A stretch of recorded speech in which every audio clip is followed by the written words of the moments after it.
Na Suíça tem essa torre de igreja chamada Carlos Magno. Ele aparece todo poderoso no trono, coroado, como era de se esperar. O estranho é essa cobrinha alegre aqui do lado. Sabe por que ela está aí? A história das boas, ouve só. Contam que Carlos Magno valorizava a justiça em seu reino, tanto que mandou instalar um sino na porta do seu castelo para que qualquer um que morasse em suas terras e se sentisse injustiçado pudesse pedir sua ajuda. Um belo dia estava o Carlos Magno comendo quando o sino tocou. Mandou o servo ver quem era. Não era ninguém, tudo vazio. Daí a pouco tocou o sino de novo. Foram ver. Ninguém. E assim foi várias vezes, até que alguém descobriu que havia uma cobra na corda que puxava o sino. Já avisaram que ia espantar a cobra e pronto. Mas Carlos Magno levantou da mesa de refeição e foi lá pessoalmente, falando que se a cobra habitava seu reino e estava chamando pelo sino por justiça, ele ia lá sim, e foi. Pois não, em que posso ajudar? A cobra desceu do sino e foi indicando o caminho até a floresta. Parava, olhava para trás, verificava se estavam seguindo mesmo e ia cada vez mais para o meio da mata. Chegou num ponto que já dava para ver os ovos da cobra e na frente deles um sapão enorme. A cobra mostrava os dentes para o sapão e o monstrengo nem se mexia. A pobre mãezinha não conseguia chegar perto dos seus ovinhos. A cobra olhava para o Carlos Magno como quem diz: Olha que injustiça! Se livraram do sapão e a história podia terminar aí, mas não termina.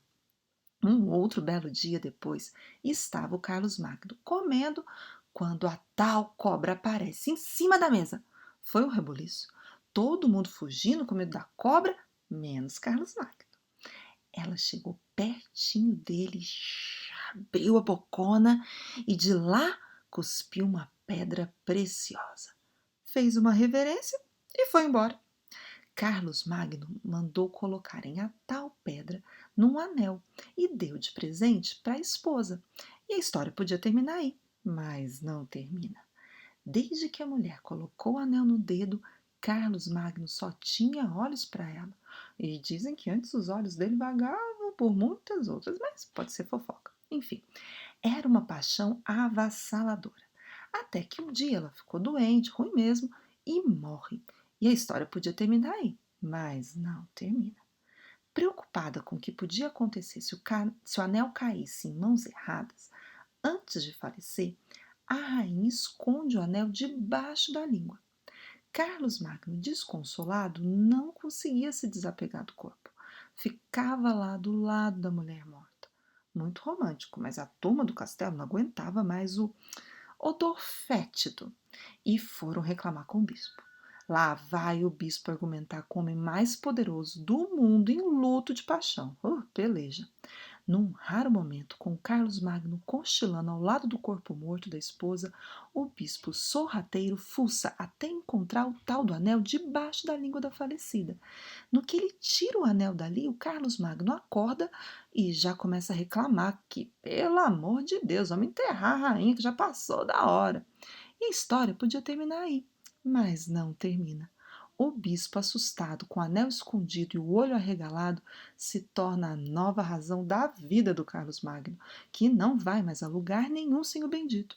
Em toda a cerimônia do Estado, lá estava o bispo, com toda a caçada e o bispo junto. Em toda a refeição, o bispo na mesa.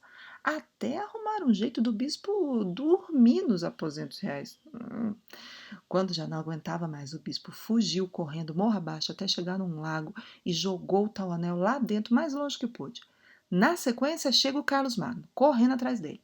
Esbaforido, bebe um gole de água do lago para se recuperar. E adivinha? Acha aquela água uma delícia, aquele lago mais bonito do mundo, e faz de lá sua capital, com castelo, capela, e vive lá seus últimos dias. História boa, né?